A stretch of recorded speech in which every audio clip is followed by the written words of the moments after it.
Union executive, what is the meaning of the word executive? Whoever executes the laws. Executes मतलब क्या होता है? Law बनाने का काम किसका है? लेजिस्लेचर का है। और एग्जीक्यूट कौन करता है? एग्जीक्यूटिव करते हैं। और एग्जीक्यूटिव में सबसे मेन दो लोग कौन होते हैं? President and prime minister. अभी 5 मिनट्स पहले क्या बताया कि प्रेसिडेंट को क्या बोलते हैं? नॉमिनल हेड बोलते हैं। नॉमिनल हेड क्यों बोलते हैं? क्योंकि प्रेसिडेंट के पास लगता है कि रियल पावर्स है ही नहीं, बट होता है कुछ कुछ main powers, but real powers नहीं है। Real powers lies in the hands of prime minister, इसलिए प्राइम मिनिस्टर को हम लोग क्या बोलते हैं कि वो रियल हेड है। तो ये चैप्टर का पहला जो सिलेबस में आया वो क्या है? क्वालिफिकेशंस। सो इसमें क्या क्वेश्चन आता है बोर्ड्स में? Qualifications to be the president of India. तो क्वालिफिकेशंस क्या होगा? नंबर 1 हमेशा क्या होता है? टू दैट ही और she should be the citizen of India. कोई फॉरेनर को बना देंगे क्या प्रेसिडेंट? नहीं बनाएंगे। और नेक्स्ट क्या है? Number 2 should hold the office of the speaker of Lok Sabha और of the state assemblies. Union parliament में जो कि सेंटर में है, जो कि दिल्ली में है, उसमें 2 हाउसेस होता है, लोकसभा एंड राज्यसभा। वैसे ही स्टेट में स्टेट लेजिस्लेटिव असेंबली होता है। तो या तो एक प्रेसिडेंट को स्पीकर रहना पड़ेगा लोकसभा में या कोई भी लेजिस्लेटिव असेंबली में। लेजिस्लेटिव असेंबली मतलब स्टेट लेजिस्लेटिव असेंबली, मतलब ऐसा हो सकता है कि जो प्रेसिडेंट बनने वाले हैं वो कोई भी स्टेट लेजिस्लेटिव असेंबली के क्या रहे हो? स्पीकर रहे हो। क्या रहे हो? Speaker. Okay, next is next point क्या है? Term of office. तो प्रेसिडेंट कितने साल के लिए इलेक्ट होते हैं? 5 इयर्स के लिए इलेक्ट होते हैं। तो टर्म ऑफ ऑफिस का एक और वर्ड है टेन्योर बोलते हैं। क्या बोलते हैं? Tenure. So you will be asked what is the tenure of the president, then you have to answer the tenure of the president or the term of the office is how many years? 5 years. Okay, next is procedure of impeachment. Impeachment मतलब क्या होता है? Removal. कोई भी minister को हटाने का क्या प्रोसेस होता है? जैसे प्रेसिडेंट को इलेक्ट करने का एक प्रोसेस होता है, वैसे इम्पीचमेंट का भी क्या होता है? प्रोसेस होता है। President can be remove from the office if he or she has violated the constitution. What is the meaning of violation, Pratna? To go against it. किसी भी चीज के अगेंस्ट जाना उसको क्या बोलते हैं? वायलेशन। तो किसके अगेंस्ट जाएगा प्रेसिडेंट की? उसको इम्पीचमेंट या फिर रिमूव कर दिया जाएगा ऑफिस से। किसके अगेंस्ट जाएगा राशि? गवर्नमेंट के अगेंस्ट। वो खुद ही गवर्नमेंट फॉर्म करता है। कॉन्स्टिट्यूशन के अगर अगेंस्ट जाता है तब प्रेसिडेंट को क्या कर दिया जाता है? इम्पीच कर दिया जाता है। मतलब कि इम्पीच मतलब रिमूव, हटा दिया जाता है। उसको अपने पावर से हटना पड़ता है या फिर हटा दिया जाता है। ठीक है। The resolution to impeach the president, कोई भी हाउस में इसका रेजोल्यूशन स्टार्ट हो सकता है। रेजोल्यूशन मतलब कि एक डिसीजन, जैसे लोकसभा में भी स्टार्ट हो सकता है या फिर राज्यसभा में। किसी भी हाउस में स्टार्ट होता है फिर वो दूसरे हाउस में जाता है। ये बात तो पता ही होगा। जैसे सबसे इंपॉर्टेंट क्वेश्चन आता है बोर्ड्स में कि मनी बिल कहाँ जनरेट होता है? लोकसभा में। मनी बिल कहाँ जनरेट होता है? मतलब मनी रिलेटेड कोई भी अगर बात होगा या कोई भी अगर बिल्स होगा तो सबसे पहले कहाँ जनरेट होगा? लोकसभा में जनरेट होगा। तो वैसे ही अगर प्रेसिडेंट के इम्पीचमेंट के लिए अगर रेजोल्यूशन करना है तो वो कोई भी हाउस में जनरेट हो सकता है, या तो लोकसभा या फिर Rajya Sabha. It can be generated in both the houses and if the charges are sustained by 2/3 vote. अगर उसको कितना वोट मिल जाता है? 2/3 ऑफ द वोट्स अगर मिल जाता है। 2/3 इंटू टोटल मेंबर्स अगर कैलकुलेट करते हैं मैथ्स में, और अगर पर्टिकुलर जो भी नंबर आता है अगर उतना वोट मिल जाता है for the impeachment of the president, तो प्रेसिडेंट क्या हो जाएगा? रिमूव हो जाएगा। हाँ, हो जाएगा, ऑफ कोर्स हो जाएगा, क्योंकि कितना वोट मिल गया है? 2/3। कितना वोट मिल गया है? 2/3 वोट मिल चुके हैं। तो उसको हम लोग क्या बोलते हैं? 2/3 of the vote has been attained in the other house as well. जैसे लोकसभा से स्टार्ट हुआ तो 2/3 वोट कहाँ चाहिए मेरे को? राज्यसभा से। अगर राज्यसभा से स्टार्ट होता है तो हम लोग को 2/3 वोट कहाँ चाहिए? लोकसभा में। अगर ऑपोजिट वाले हाउस में अगर 2/3 ऑफ द वोट मिल जाता है then president is impeached. Procedure of election. तो अभी हम लोग क्या पढ़े? इम्पीचमेंट पढ़े। What is the meaning of impeachment? Removal. अब हम लोग क्या पढ़ेंगे? Process of election. इलेक्शन मतलब कि अब हम लोग प्रेसिडेंट को इलेक्ट कैसे करते हैं। The procedure for election. President के लिए क्या होता है? सबसे पहले ये समझेंगे what is direct and what is indirect election? Direct election किसको बोलते हैं अक्षर? Directly elected by the citizens of India. Very good. And indirect election वो डायरेक्ट नहीं सिलेक्ट होते हैं। तो क्या होता है, कैसे Elected होता by है? the elected members of the constitution and the parliament. हाँ, तो क्या होता है इनडायरेक्ट इलेक्शन? मतलब जिसको हम लोग ऑलरेडी इलेक्ट कर दिए होते हैं वो फिर इलेक्ट करता है। हम लोग डायरेक्टली इलेक्ट नहीं करते। जैसे प्राइम मिनिस्टर को हम लोग क्या करते हैं? डायरेक्टली इलेक्ट करते हैं। बट प्रेसिडेंट को हम लोग क्या करते हैं? इनडायरेक्टली इलेक्ट करते हैं। And this includes that president is elected indirectly. In the other words, that citizens don't play direct role for the election of the president.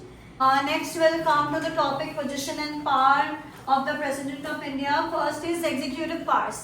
Executive powers means how president plays role in executing of the laws and regulations and everything. Number 1 is head of the union executive. जितने भी executive orders होते हैं उसमें last में signature किसका लगता है? President का लगता है। ठीक है। Formation of the council of minister. The constitution lays down that the president prime minister is to be appointed by the president. Prime minister को कौन अपॉइंट करता है? प्रेसिडेंट अपॉइंट करता है। और प्राइम मिनिस्टर का ड्यूटी है कि वो जितना भी डिसीजन ले रहा है वो सारा प्रेसिडेंट को मालूम होना चाहिए। जो भी वो ले रहे डिसीजंस वो सारा का सारा प्रेसिडेंट को मालूम होना चाहिए। जैसे प्राइम मिनिस्टर जो भी डिसीजन लेते हैं वो काउंसिल ऑफ मिनिस्टर्स को भी पता होता है। काउंसिल ऑफ मिनिस्टर्स कौन होते हैं? अगर बीच में प्राइम मिनिस्टर है तो चारों तरफ उनका एक ग्रुप रहता है जो कि बहुत स्ट्रांग रहता है। और अगर प्राइम मिनिस्टर को पता है, काउंसिल ऑफ मिनिस्टर्स को भी पता है, और इन दोनों को जो पता है वो किसको पता होना चाहिए?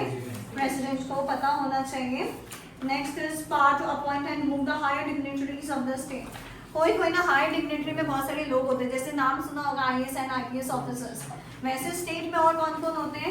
Attorney general, controller, auditory general, the जजेस of the supreme court, the governors, the ambassadors. अगर इनको रिमूव करना है तो कौन रिमूव कर सकते हैं?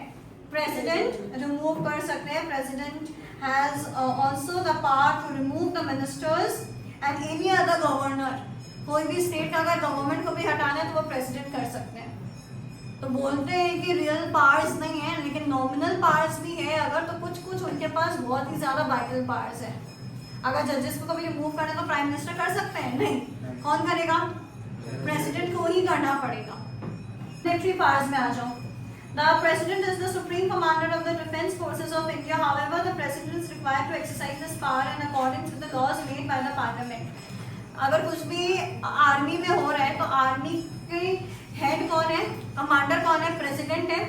लेकिन भले ही कमांडर है प्रेसिडेंट, लेकिन वो कुछ भी लोकसभा से या कुछ भी पार्लियामेंट से बिना पूछे या उनको बिना बताए नहीं कर सकते हैं। वो ही करेंगे लेकिन बता के करना है, या फिर जो ऑलरेडी पास हो चुका है वो कमांड कर सकते हैं। अपने मन से कुछ भी कमांड नहीं कर सकते। Next is the president has the power as to declare the war and peace. अगर कभी वॉर डिक्लेयर करना है तो कौन करेगा? प्रेसिडेंट। कभी अगर पीस भी डिक्लेयर करना है तो वो भी प्रेसिडेंट ही करेंगे। पार्लियामेंट खाली डायरेक्शन देते हैं प्रेसिडेंट को कि आपको ये पावर एक्सरसाइज करना, और फिर वो पावर कौन एक्सरसाइज करता है? प्रेसिडेंट। वापस बता रहे हैं पार्लियामेंट से ही पूछ के होता है जो होता है, या पार्लियामेंट जैसा प्रेसिडेंट को बोलते हैं। पार्लियामेंट अगर प्रेसिडेंट को बोले कि आपको वॉर डिक्लेयर करना है तो प्रेसिडेंट डिक्लेयर करेंगे। पार्लियामेंट कभी आके डिक्लेयर नहीं करता। कौन करेगा डिक्लेयर? प्रेसिडेंट। और अगर पीस भी डिक्लेयर करना है तो प्रेसिडेंट ही करेंगे, लेकिन किसके ऑर्डर पे? पार्लियामेंट के ऑर्डर पे। किसकी ऑर्डर पे? Parliament. I am repeating the point again. The parliament is competent to give directions to the president to exercise such powers.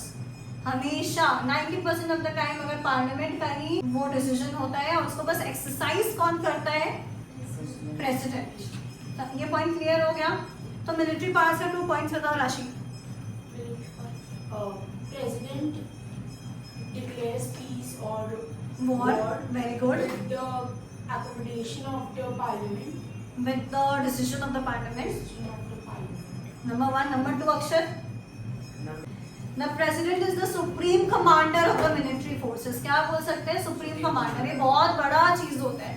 कोई भी चीज अगर मिलिट्री में हो रहा है ना तो उसके सुप्रीम कमांडर कौन है? कमांडर मतलब क्या होता है? जो कमांड कर रहे हैं। तो सुप्रीम कमांडर कौन है? प्रेसिडेंट है। भले वो पार्लियामेंट के पार्लियामेंट का बताया वही कर रहा है, बट एक्शन में कमांड कौन कर रहा है? प्रेसिडेंट कर रहा है। सो डेफिनेटली ये बहुत बड़ा चीज है।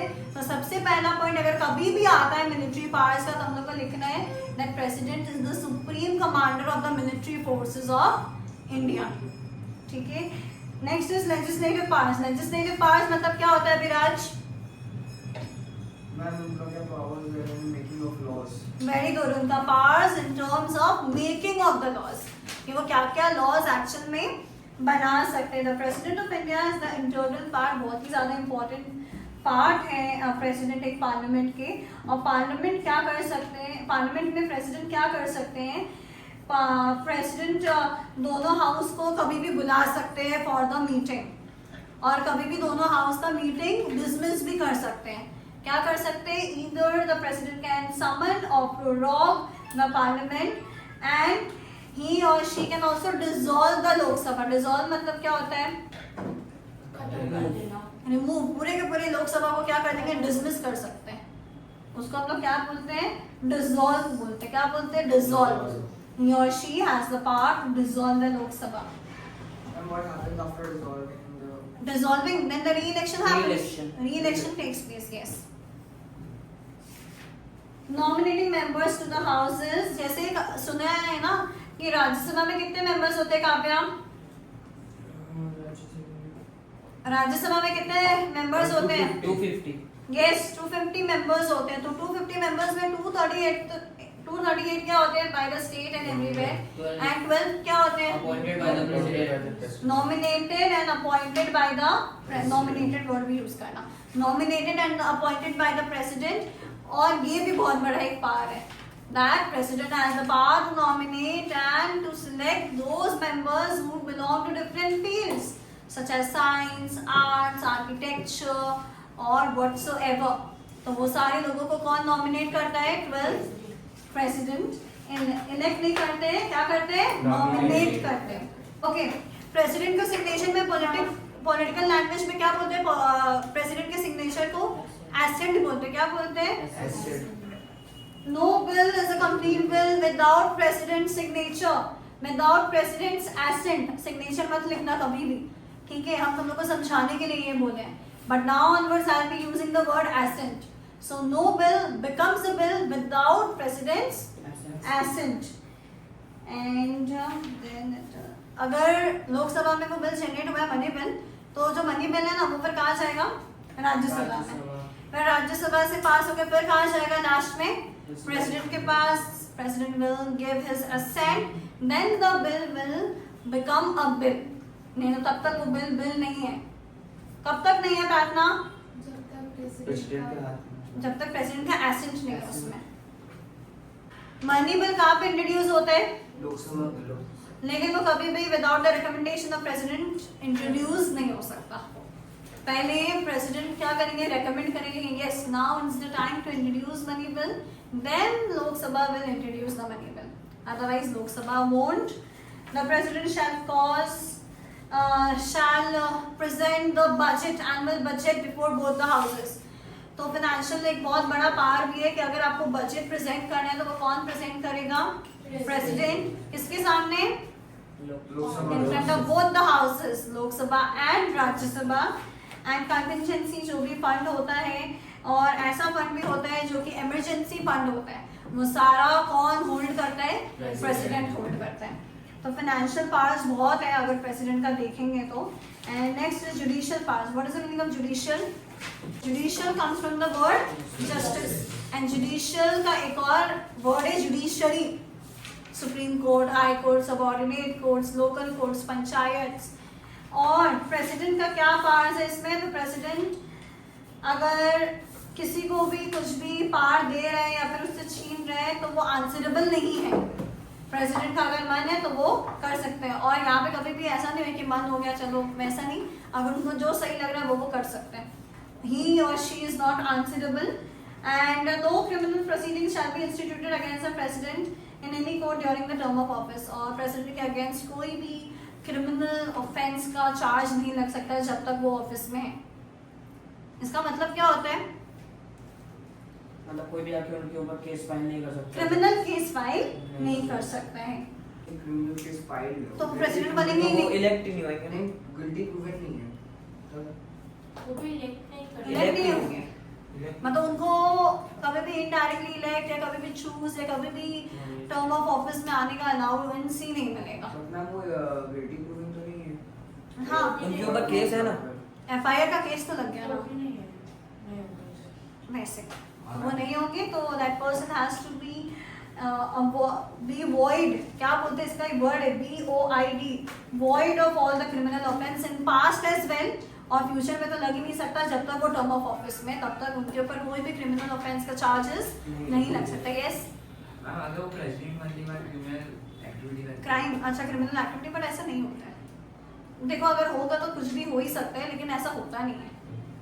अब तो बोलोगे प्राइम मिनिस्टर नरेंद्र मोदी कभी किसी का मर्डर कर दी उससे मतलब ऐसा नहीं हो सकता है ना तो हम लोग ऐसा क्वेश्चन भी नहीं कर सकते कि आप प्रेसिडेंट कभी कुछ करते तो ऐसा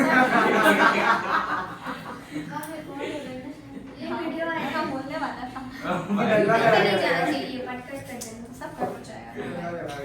इमरजेंसी पावर्स मतलब क्या होता है the powers exercised bye the president in the time of emergency of course emergency caused by war external aggression or army rebellion तो प्रेसिडेंट उस टाइम क्या डिक्लेयर कर देते हैं नेशनल इमरजेंसी डिक्लेयर कर देते हैं कर्फ्यू लग जाता है ठीक है कर्फ्यू लग जाता है मतलब कि सब कुछ वाईफाई वगैरह सब डिस्कनेक्ट हो जाता है कवरेज एरिया पूरा क्या हो जाता है बैंड हो जाता है इंटरनेट का बीच में हुआ भी था कुछ साल पहले हाँ 2 days के लिए भी हुआ था तो ये क्यों होता है क्योंकि उस टाइम पे उस एरिया में क्या लागू कर दिया जाता है इमरजेंसी और कभी कभी नेशनल इमरजेंसी भी होता है जैसे कोविड टाइम में हुआ था उसको हम लोग क्या बोलते हैं नेशनल इमरजेंसी और वो कौन डिक्लेयर करता है प्रेसिडेंट डिक्लेयर करते हैं। Emergency on account of a threat और फाइनेंशियल इंस्टेबिलिटी अगर फाइनेंशियल इंस्टेबिलिटी इंडिया का उसका फाइनेंस स्ट्रॉन्ग नहीं है या फिर इंडिया बहुत ज़्यादा फंड शॉर्टेज से अगर फंड शॉर्टेज फेस कर रहा है तो फिर प्रेसिडेंट क्या करेगा उस टाइम पे इमरजेंसी डिक्लेयर कर देगा। तो president has the right to declare emergency and the last one is discretionary powers. What is the meaning of discretionary? Ma'am extra powers जो भी लेफ्ट ओवर जो भी है वो सारा अंडर डिस्क्रिशनरी पावर्स आता है। Just give it a reading once. Okay I start with discretionary powers. Discretionary powers number 1 जैसे हम लोग पढ़े अभी कुछ टाइम पहले ही that no bill becomes a bill without the assent of the president. तो ऐसा भी हो सकता है कि वो साइन ना करें असेंट अपना ना दे और वो वापस उसको रिकंसिडर के लिए भेज दे ठीक है। तो ऐसा भी होता है बहुत बार send it back for reconsideration और ऐसा वो कभी भी मनी बिल के साथ नहीं कर सकते अदर बिल्स के साथ कर सकते हैं बट मनी बिल उनको उसी टाइम अप्रूव करना पड़ता है क्योंकि वो ऑलरेडी पास हो चुका होता है लोकसभा से फिर राज्यसभा से और मनी बिल में कभी भी उतना टाइम नहीं बचता कि उसको रिकंसिडर और करें। There is not much time, so that is why not with the money bill, but with the other bills, if the president is not satisfied with whatever is written on the bill, he can just send back the bill for the reconsideration. और हमेशा इसका एक time frame होता है president को 14 days के अंदर करना होता है 14 डेज के अंदर करना होता है और मनी बिल का तो ऐसा है कि अगर 14 डेज तक president has not given his assent तो मनी बिल अपने आप ही क्या हो जाएगा पास हो जाएगा अपने आप ही अप्रूव हो गया। 14 डेज तक president has not given his assent has not told anything so the money bill has passed automatically. 10 तारीख को हिस्ट्री सोल्व ठीक है madam the prime minister yes तो अगर प्राइम मिनिस्टर को असैसिनेशन हो जाता है बहुत बार असैसिनेशन मतलब killing of the prime minister due to the other parties opposition होता ही है ये सब राइट। सो अगर मर्डर होता ही है हर जगह तो कभी भी प्राइम मिनिस्टर का भी हो सकता है। तो अगर प्राइम मिनिस्टर कभी भी असैसिनेशन हो जाता है तो क्या होता है where the ruling legislature party is unable to meet the immediately to elect a leader तो उस समय क्या होता है कि वो जो मेजोरिटी पार्टी है वो उस समय किसी को इलेक्ट ही नहीं कर पाता एज अ लीडर सडनली किसको इलेक्ट कर देगा तो उस समय कौन करता है इलेक्ट प्राइम मिनिस्टर प्रेसिडेंट करता है। अगर सडन असैसिनेशन हो जाता है प्राइम मिनिस्टर का या प्राइम मिनिस्टर को हम लोग क्या प्रूव करें कि प्राइम मिनिस्टर इज इनकॉम्पिटेंट मतलब क्या होता है? Capable. इनकेपेबल, वेरी गुड तेजस। इनकॉम्पिटेंट मतलब होता है इनकेपेबल, वो उतना काम कर ही नहीं पा रहे, maybe due to health issues और maybe the management role उनका उतना अच्छा नहीं है, तो उस समय किसके हाथ में वो पावर रहता है? प्रेसिडेंट के हाथ में। That he can choose the leader, that is he can choose the prime minister, that whoever would be the prime minister for the future. हो गया, समझ में आ गया? और किसी को कोई डाउट? अपना इस चैप्टर का I guess president part is completed. We are left with which part? Vice President. Vice president. Vice president का होमवर्क है that you have to do the qualifications to be the vice president on your role. Qualifications अपने आप करना है क्योंकि वो similar रहेगा president से। एंड टेन्योर भी इसका बहुत इजी है। टेन्योर कितना रहेगा वाइस प्रेसिडेंट का? 5 ऑफ कोर्स 5 years ही रहेगा। तो ये टेन्योर और ये कर लेना, उसके बाद will go through the parts in every, but बहुत स्मॉल है ना इसका पोर्शन। एक पेज का है। सिर्फ हम दो ही टॉपिक्स